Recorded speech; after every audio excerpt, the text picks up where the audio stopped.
The Light Coaching Center for JLM and JPA Palavancha, test ID 201, subject electric circuits, MCQ number 41. The resistance of the conductor is directly proportional to another. Resistance of the conductor directly proportional to R is equal to rho L by A. Resistance is directly proportional to resistivity. Resistance is directly proportional to length. Resistance is directly proportional to inversely proportional to area of the cross section.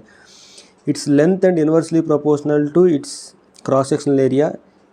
Its cross sectional area and inversely proportional to length. కాబట్టి ఏం లేదు కాబట్టి answer A అనేది correct. Directly proportional to length and inversely proportional to area of cross section. The capacitance C C C C అని కనబడ్డది కాబట్టి ఇక్కడ only C of a parallel plate capacitor is given by. Parallel plate capacitor given by C is equal to A epsilon by D. అర్థమైందా? A epsilon by D.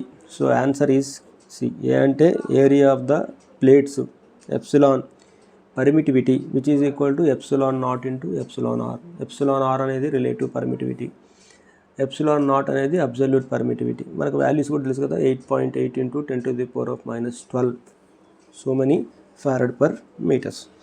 ఆ values మనం గుర్తుంచుకుంటే చాలు. The self inductance of a solenoid is given by. Inductance L అనే value inductance, ఆ value వచ్చేసి mu N square A by L, mu N square A by small L. అర్థమైందా? ఇది small L. So option వచ్చేసి A. MCQ number 43ది answer వచ్చేసి A. Next వచ్చేసి the formula for the resistance R of a wire is are is equal to rho L by A. ఇందాక మనం చూసినాం అది. Where rho is the resistivity of the material తెలుసు. If the length of the wire is doubled and the cross sectional area is half, what happen? L అనేది ఏం చేసిండు? 2L చేసిండు. Area ఏం చేసిండు?